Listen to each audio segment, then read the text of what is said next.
திமுகவினுடைய 4.5 ஆண்டுகால ஆட்சி ஏறக்குறைய முடிய போது, இன்னும் 2-3 மாதம் தான் இருக்குது. தேர்தல் அறிவிப்புகள் வர இருக்கிறது. இந்த சமயத்தில் நிறைய திட்டங்கள் அறிவித்தாங்க, எதுவுமே நிறைவேற்றலை அப்படின்னு சொல்கிறீங்க. என்ன மாதிரியான பிரச்சனைகள்லாம் திமுக ஆட்சியில் இருக்குது அப்படின்னு நீங்கள் நினைக்கிறீங்க? அந்த மாதிரியான எந்த பிரச்சனைகள்லாம் மக்கள்கிட்ட கொண்டு போகணும்னு திட்டமிட்டிருக்கீங்க தாவேக தரப்புல? அதாவது இப்போ பார்த்தீங்கன்னா, இடைநிலை ஆசிரியர்கள் தொடர்ந்து போராடுறாங்க. சம ஊதியம், சம வேலை வாய்ப்புன்னு சொல்லி போராடுறாங்க. அவங்களுக்கு இது வரைக்கும் ஒரு தீர்வு திமுக அரசு கொடுக்கல. ஒருத்தர் இறந்தே போனார்னு நினைக்கிறேன். ஆமாம், ஒருத்தர் இறந்து கூட போயிருக்காரு. ஆமாம். தேர்தல் அறிக்கையில் என்ன சொன்னாங்க சார்? இப்போ ஸ்டார்டிங்கில் அவங்க சொல்கிற பழைய ஓய்வூதிய திட்டம் நாங்கள் கொண்டு வருவோம்னு தான் சொன்னாங்க. அதையும் அவங்களால பண்ண முடியல. 4 ஆண்டு காலம் எதுக்கு இந்த லேப்டாப்பை வந்து அவங்க கொடுக்கல? இந்த நேரத்தில் எதுக்கு கொடுக்கணும்?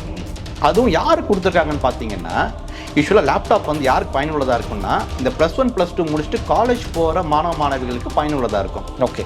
இப்போ அவங்க கொடுத்துக்கிறது பார்த்தீங்கன்னா, காலேஜ் ஃபைனல் இயர்ஸை முடிச்சுட்டு வெளியே போகிறவங்களுக்கு கொடுத்துருக்காங்க. படிக்கிறப்ப கொடுத்தா கூட ப்ராஜெக்ட்ஸ் பண்ணலாம், ஏதாவது பண்ணலாம். இப்போ அவங்க படித்து முடிச்சுட்டு ஒரு நிறுவனத்துக்கு வேலைக்கு போக போகிறாங்க. அவங்களுக்கு லேப்டாப்பை கொடுத்து அதனால என்ன பலன் இருக்குது சொல்லுங்கள் பார்ப்போம். அதில் சரி, இப்போ இந்த பொங்கல் பரிசு 3000 சொல்கிறாங்கல்ல, போன வருஷம் ஏன் கொடுக்கல?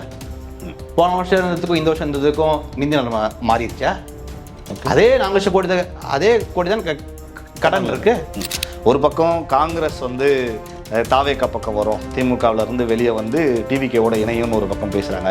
அதாவது முதல் மாநாட்டில் எங்களுடைய தலைவர் தளபதி அவர்கள் கிளியராக சொல்லிட்டார், எங்களுக்கு தனித்து பெரும்பான்மை நிற்கிற எங்களுக்கு அந்த இது இருந்தாலும் கூட எங்களை மதித்து வரவர்களுக்கு நாங்கள் ஆட்சியிலையும் அதிகாரத்திலும் நாங்கள் பங்கு கொடுப்போம். ஓகே அப்படின்னு சொல்லிட்டார். முதல் மாநாட்டை அதை கிளியராக எம்பசைஸ் பண்ணிட்டார். 234 தொகுதியிலும் தாவேகாவில் ஒரு பிரபலமான முகங்கள் வேட்பாளர்கள் இருக்காங்களா? எப்படி சார் அவங்க ஒரு ஸ்ட்ராங்கான கேண்டிடேட்? அதாவது இப்போ நான் இந்த கேள்வி நான் கேட்குறேன். இப்போ அதிமுக கட்சி ஆரம்பித்தாங்க, அப்போ போட்டியிட்ட அனைவரும் புதுமுகங்கள் தானே? ஓகே. திமுக கட்சி ஆரம்பித்தாங்க, அதில் போட்டியிட்டது எல்லாமே புதுமுகங்கள் தானே? ஓகே.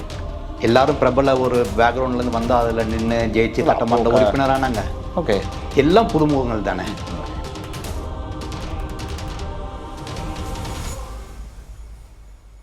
ஜாம்பவான் நேயர்களுக்கு பிரபாகரனின் அன்பு வணக்கம். இன்றைய அரசியல் அரங்கம் நிகழ்ச்சியில் நம்மோடு இணைந்திருக்கக்கூடிய சிறப்பு விருந்தினர் தாவேகாவினுடைய செய்தி தொடர்பாளர் அமலன் சாம்ராஜ் பிரபாகரன் அவர்கள். வணக்கம் சார். வணக்கம் வணக்கம் வணக்கம். எப்படி இருக்கீங்க? நல்லா இருக்கேன். எப்படி இருக்கீங்க? நல்லா இருக்கு சார். தாவேகா குறித்தான பேசுபொருள் தான் தமிழக அரசியல் களத்திலும் இப்போ தேசிய அளவிலும் கூட திரு விஜய் அவர்கள் குறித்து பேச தொடங்கி இருக்கிறாங்க.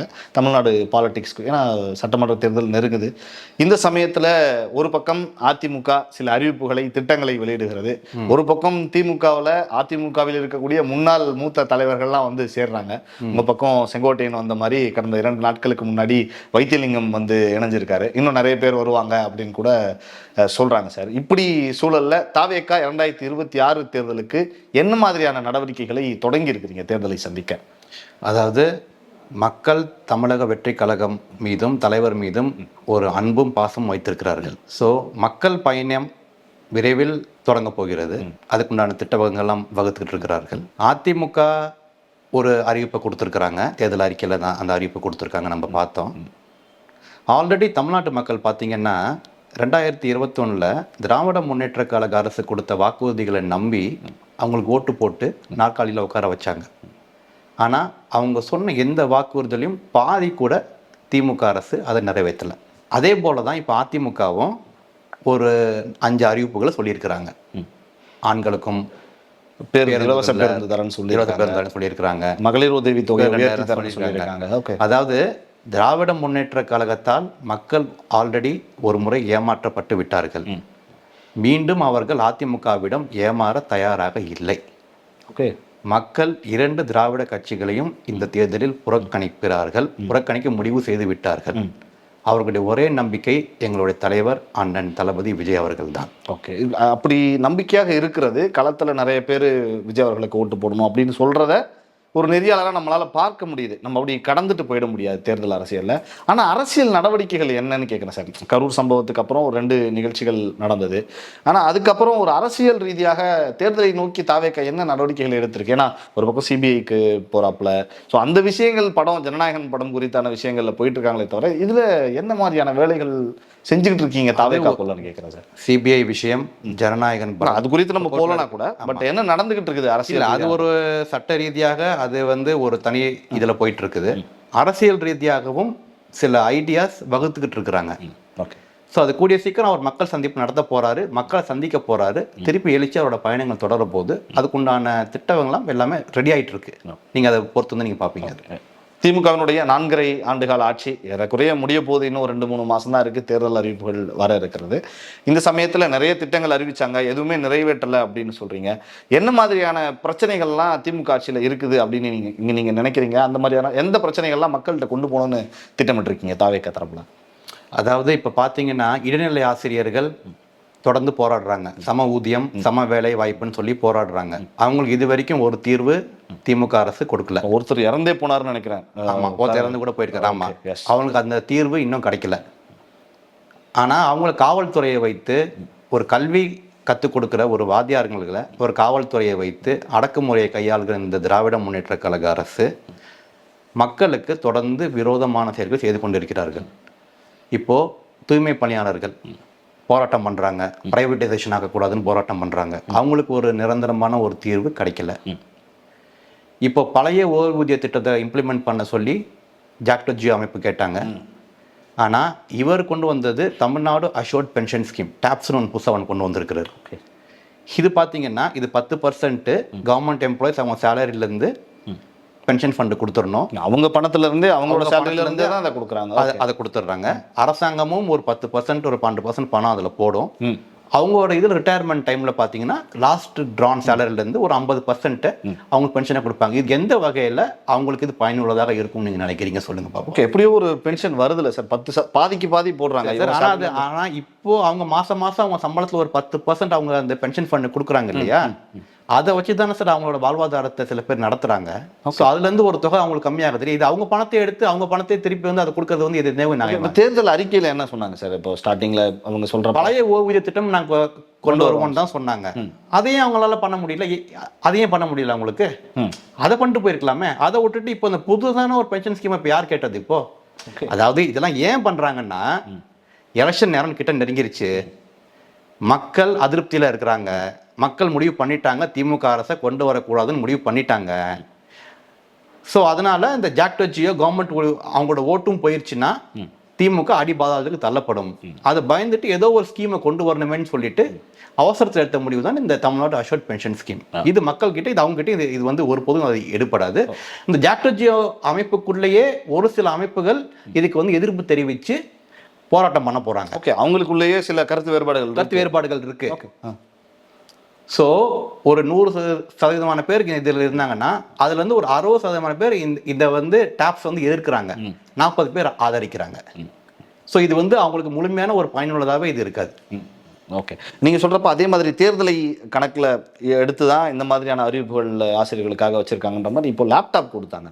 இந்த ஏற்கனவே அறிவிக்கப்பட்டதான் நான் ஒரு 2 மாதம் இருக்கிறப்போ வேகமாக லேப்டாப் கொடுத்து நிகழ்ச்சி நடத்தி பண்ணது கூட நிறைய விமர்சனங்கள் பார்க்க முடிஞ்சது. சில பேர்லாம் திரு முதல்வர்களுடைய படங்களை அழிக்கிறது, இதெல்லாம் கூட பார்க்க முடியுது. எப்படி பார்க்குறீங்க இந்த லேப்டாப் கொடுத்த விஷயத்தை மாணவர்களுக்கு? அதாவது இந்த லேப்டாப் திட்டம் வந்து அதிமுக ஆட்சியிலேருந்து அது நடைமுறையில் இருந்தது ஒன்று. இவங்க வந்ததுக்கப்புறம் அதை வந்து ஸ்டாப் பண்ணியிருந்தாங்க. இப்போ நான் என்ன கேட்குறேன், இந்த 4 வருஷம் அவங்க ஆட்சிக்கு வந்து 4 ஆண்டு காலம் ஆகும். இன்னொரு 3 மாதத்தில் அடுத்த தேர்தல் வரப்போகுது. இந்த 4 ஆண்டு காலம் எதுக்கு இந்த லேப்டாப்பை வந்து அவங்க கொடுக்கல? இந்த நேரத்தில் எதுக்கு கொடுக்கணும்? அதுவும் யாருக்கு கொடுத்துருக்காங்கன்னு பார்த்தீங்கன்னா, யூஸ்வலாக லேப்டாப் வந்து யாருக்கு பயனுள்ளதாக இருக்குன்னா, இந்த +1 +2 முடிச்சுட்டு காலேஜ் போகிற மாணவ மாணவிகளுக்கு பயனுள்ளதாக இருக்கும். ஓகே, இப்போ அவங்க கொடுத்துக்கிறது பார்த்தீங்கன்னா காலேஜ் ஃபைனல் இயர்ஸை முடிச்சுட்டு வெளியே போகிறவங்களுக்கு கொடுத்துருக்காங்க. படிக்கிறப்ப கொடுத்தா கூட ப்ராஜெக்ட்ஸ் பண்ணலாம், ஏதாவது பண்ணலாம். இப்போ அவங்க படித்து முடிச்சுட்டு ஒரு நிறுவனத்துக்கு வேலைக்கு போக போகிறாங்க, அவங்களுக்கு லேப்டாப்பை கொடுத்து அதனால என்ன பலன் இருக்கு சொல்லுங்க பார்ப்போம். அதில் அதை நான் சொன்ன மாதிரி தேர்தல் நெருங்கிருச்சு, ஏதாச்சும் ஒரு இது பண்ணிட்டே இருக்கணும், எப்படியாச்சும் கவரணும். அது வந்து அந்த திட்டங்கள் வந்து உண்மையாக பயனுள்ளதாக இருக்குமான்லாம் அவங்களுக்கு கவலை கிடையாது. ஏதோ ஒரு அறிவிப்பு கொடுக்கணும், ஏதோ ஒரு பொருளை கொடுத்துடணும், மக்களை திருப்திப்படுத்தணும். இதுதான் அவங்களோட ஒரே குறிக்கோள். இது ஒரு வெளியே செல்லாது. அப்படி கொடுத்துருந்தா இந்த 4 வருஷம் கொடுத்துருக்க வேண்டியதானே? ஏன் கொடுக்கல? ஆட்சிக்கு வந்தவொடனே கொடுத்துருந்தோம்னா அந்த ரீச் இருந்திருக்கும், அவங்களுக்கு பயனுள்ளதாக இருந்திருக்கும்ல. சரி, இப்போ இந்த பொங்கல் பரிசு 3000 சொல்றாங்கல்ல, போன வருஷம் ஏன் கொடுக்கல? போன வருஷம் இருந்ததுக்கும் இந்த வருஷம் இருந்ததுக்கும் நிதி நிலைமை மாறிடுச்சா? அதே 4 லட்சம் கோடி தான் கடன் இருக்கு. இப்போ எப்படி அவங்களால கொடுக்க முடியுது? தேர்தலுக்கு வந்தால் தான் திமுக அரசுக்கு மக்கள் மேலே ஒரு அன்பு வரும். தேர்தல் முடிஞ்சால் அவங்களை ஒரு புறம் தள்ளி விட்டு தனக்குத்தானே இருக்கிற ஒரு கட்சி தான் திமுக. இந்த மாதிரியான விஷயங்களை திமுக செய்யக்கூடிய தவறுகளை சுட்டி காட்டுறது அப்படிங்கிறது திமுகவை எதிர்க்கிற ஒரு எதிர்க்கட்சியாக இருக்கக்கூடிய கட்சிகள் செய்ய வேண்டியது. அது ஒரு பக்கம் எடப்பாடி பழனிசாமி அவர்கள் ரொம்ப பேசுகிறாரு, அங்கங்கே தேவைப்படுற இடங்களெல்லாம் சட்டமன்றத்திலேருந்து வரப்பெல்லாம் பேசுகிறாரு. ஆனால் தாவேக்கா தரப்புல இருந்து இப்போ நீங்கள் செய்தி தொடர்பாளருங்கிற முறையில் சொல்கிறீங்க, பட் அவ்வப்போது எதிர்த்து சொல்லிக்கிட்டு இருக்கணும் இல்லையா? திமுக செய்கிற குறைகளை வெளியே பேசணும்ல. அது ஒரு தலைவர் வந்து பேசுகிறப்ப தானே இம்பாக்ட் இருக்கும். ஸோ விஜய் அவர்கள் பொதுக்கூட்டங்களில் மட்டும் பேசுறது அப்படிங்கிறது ஓகேவா சார்? அது உங்களுக்கு அது டெவலப் கொடுக்கும்னு நினைக்கிறீங்களா? வாக்காளர் பத்திரிகையாளர்களை தளபதி அவர்கள் அவருக்கு சந்திக்கணும் நேரம் அவருக்கு எப்போ சந்திக்கணும்னு அவருக்கு தெரியும். அவர் சந்திக்கிற நேரம் அது வந்து ஒரு பர்பஸ் இருக்கும்போது அது அவர் கண்டிப்பாக அவர் சந்திப்பார். தலைவர் பேசணும்னு கிடையாது, அன்றாட நிகழ்ச்சிகள் நடக்கிறத ஜனங்க பார்த்துக்கிட்டு தான் இருக்கிறாங்க. ஆனால் அதுக்குண்டான நேரம் வரும்போது தளபதி கண்டிப்பாக பத்திரிகையாளர்களை சந்திப்பார். ஓகே. அதே மாதிரி நீங்கள் பல விஷயங்கள் பேசிக்கிட்டு இருக்கப்ப கட்டமைப்பு 2026 தேர்தலை சந்திக்கணும்னா நீங்கள் தலைமையிலேருந்து மாவட்ட செயலாளர்லேருந்து கீழே பகுதியில் வட்டத்தில் வார்டில் இருக்கக்கூடிய உறுப்பினர் வரைக்கும் அந்த கட்டமைப்பு, கட்சி கட்டமைப்புங்கிறது ரொம்ப தேவை. அது அதிமுக திமுகவுக்கு பல ஆண்டுகளாகமாக இருக்கிறனால ஒரு ஸ்ட்ராங்கான பேசிஸில் இருக்குது. நீங்கள் 2 வருஷம் ஆயிருக்கு, மாவட்ட செயலாளர்கள் முழுசாக போட்டாச்சு, சில மாநில பொறுப்பாளர்கள் எல்லாம் போட்டாச்சு. பட் கீழ்நிலை வரைக்கும் அந்த பொறுப்புகள் போடுறதுலாம் என்ன நடந்திருக்கு? அது முழுமை அடைஞ்சிருச்சா தாவேக்கான? அதாவது நீங்கள் சொல்கிற மாதிரி அதிமுக திமுகவில் அவங்க எல்லாம் போட்டாங்க. அவங்க எத்தனை வருஷமா இருந்த கட்சி சார்? நானே தான் சொல்கிறேன், அவங்க பழைய கட்சி தான். பட் நீங்கள் அவங்களெல்லாம் எதிர்க்கிறீங்க, அவங்களுக்கு சமமாக போடணும்ல. இல்லை, அதுக்கு பதில் நான் சொல்ல வரேன். நாங்கள் மாவட்ட செயலாளர்கள் போட்டாச்சு. நாங்கள் மாவட்ட செயலாளர்கள் நியமிக்கிறதுக்கு அதை போயிட்டு அதை நியமித்த அடுத்த நிமிடங்களையே பூத் ஏஜென்ட்ஸ் 234 தொகுதிகளுக்கும் நாங்கள் நியமிச்சிட்டோம். பூத் ஏஜென்ட்ஸுக்குன்னே தனி மாநாடே ஒன்று நாங்கள் நடத்திட்டோம். தளபதி அவர்கள் கூட அந்த மாநாட்டில் வந்து கலந்துக்கிட்டார். ஸோ கட்டமைப்பு தாவேகாவுக்கு மிக வலிமையாக உள்ளது. 2 திராவிட கட்சிகளும் கொஞ்சம் கொஞ்சமாக இத்தனை வருஷங்கள் அவங்களுக்கு தேவைப்பட்டுச்சு ஒரு கட்டமைப்பு உருவாக்கத்திற்கு. அந்த கட்டமைப்பு எங்களுக்கு நாங்கள் கட்சி ஆரம்பித்த 2 ஆண்டுகளிலேயே அதை நாங்கள் முடித்து விட்டோம். கட்டமைப்பு மிக வலுவாக இருக்கிறது. அது நடக்க போகிற தேர்தலில் அது எப்படி அது எதிரொலிக்க போகிறன்றதை நீங்கள் பார்க்க தான் போகிறீங்க. இன்னைக்கு இந்த தேர்தலை நோக்கி போயிட்டு இருக்கப்ப கூட்டணி குறித்து தான் பேசப்படுகிறது அதிகமாக.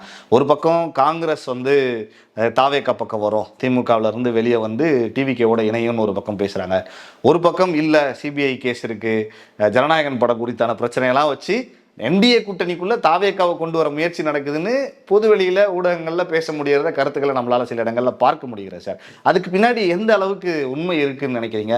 தாவேக்கா கூட்டணி நிலைப்பாட்டில் என்ன மனநிலையில்? அதாவது முதல் மாநாட்டில் எங்களுடைய தலைவர் தளபதி அவர்கள் கிளியராக சொல்லிட்டார், எங்களுக்கு தனித்து பெரும்பான்மை நிற்கிற எங்களுக்கு அந்த இது இருந்தாலும் கூட எங்களை மதித்து வரவர்களுக்கு நாங்கள் ஆட்சியிலையும் அதிகாரத்திலும் நாங்கள் பங்கு கொடுப்போம் அப்படின்னு சொல்லிட்டார். முதல் மாநாட்டை அதை கிளியராக எம்பசைஸ் பண்ணிட்டார். இப்போ தேர்தல் நேரம் நெருங்கிருச்சு. கூட்டணி குறித்து அதோட யார் வரப்போகிறாங்க, என்னென்ன இடஒதுக்கீடு, அவங்க என்னென்ன தொகுதிகள் கொடுக்க போகிறாங்க அப்படின்றது எல்லாமே எங்களோட தளபதி அவர்கள் உரிய நேரத்தில் அவர் அந்த முடிவை அவர் எடுப்பார். தளபதி கையில் தான் இருக்குது, கூட்டணி கையில் இருக்குது. அது உரிய நேரத்தில் எந்தெந்த கட்சிகளுடன் கூட்டணி, அவங்களுக்கு எத்தனை தொகுதிகள் ஒதுக்க வேண்டும் என்பது கூட்டணியோட அனைத்து முடிவுகளையும் தளபதி அவர்கள் எடுத்து அறிவிப்பார். அந்த கூட்டணி தாவேக்காவினுடைய தலைமையில் விஜய் அவர்கள் முதல் வேட்பாளர் அப்படின்னு இருக்குமா, இல்லை வேறு யாராவது முதல்வராக முன்னிறுத்தி? அதில் எங்களுடைய சிறப்பு செயற்குழு பொதுக்குழு கூட்டம் மகாபலிபுரத்தில் நடந்துச்சு. அதில் நாங்கள் தீர்மானம் போட்டுட்டோம், 2026க்கு முதல்வர் வேட்பாளர் தளபதி எங்களுடைய கட்சி தலைவர் அண்ணன் விஜய் அவர்கள் தான் போட்டுட்டோம்.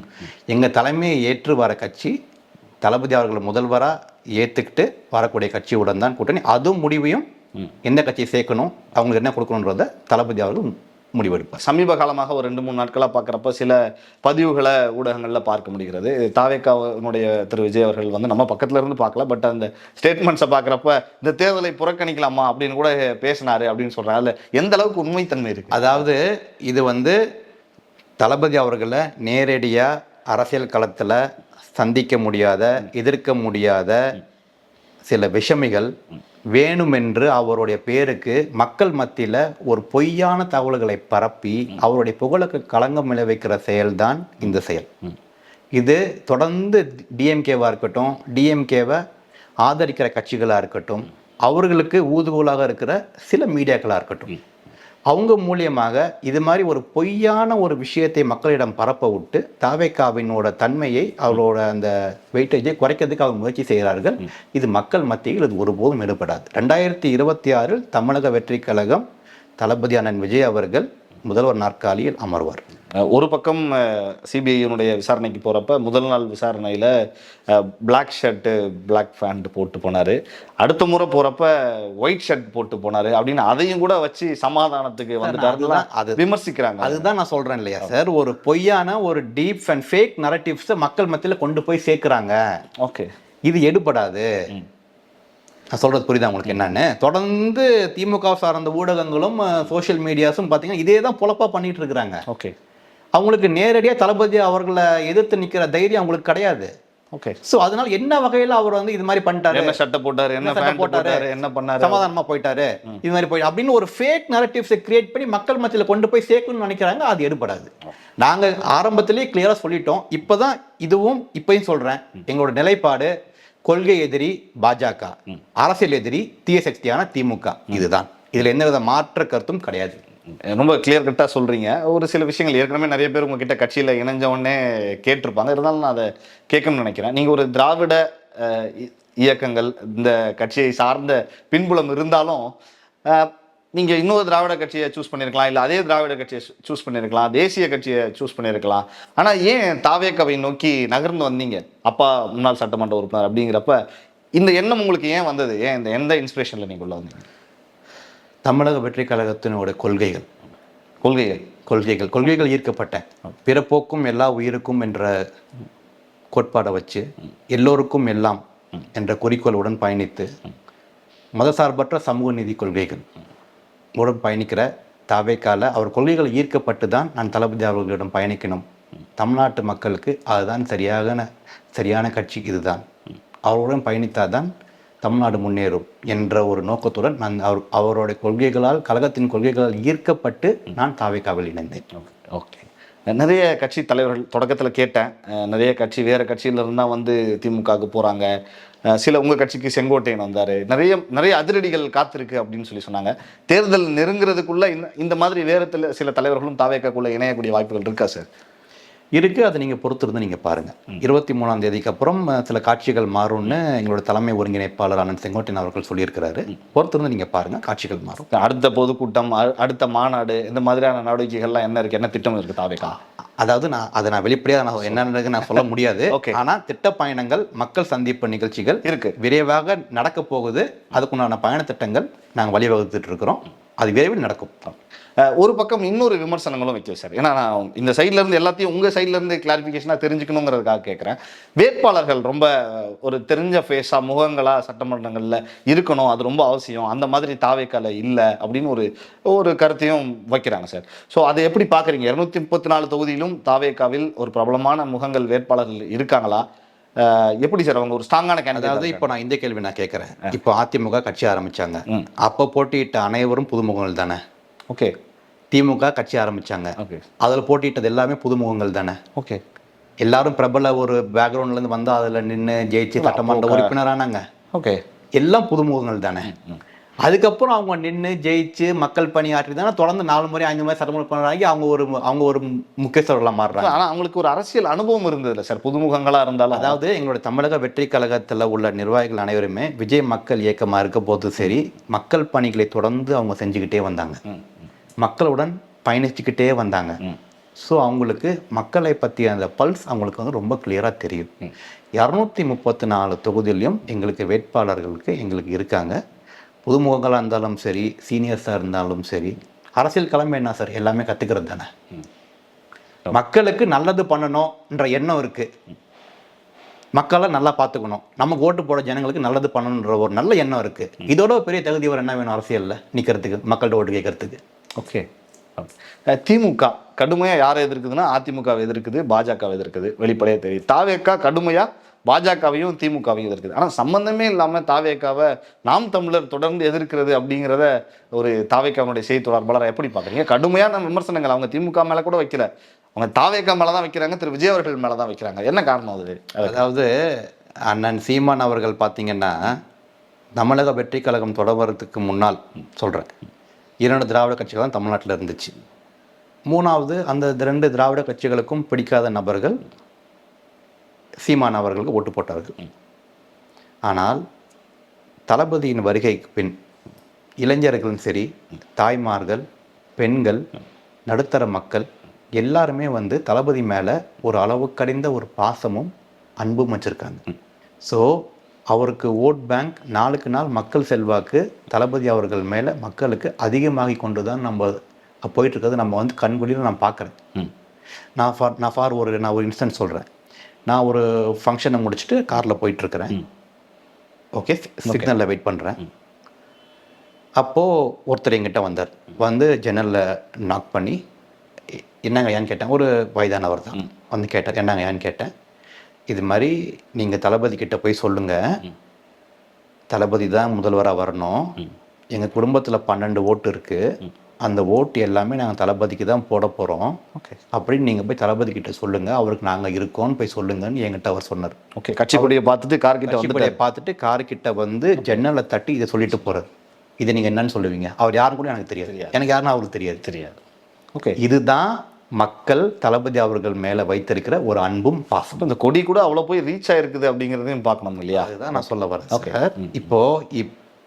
இப்போ இதனால யாருக்கு பெரிய பாதிப்பு ஏற்பட போகுது நடக்க போகிற தேர்தலில்?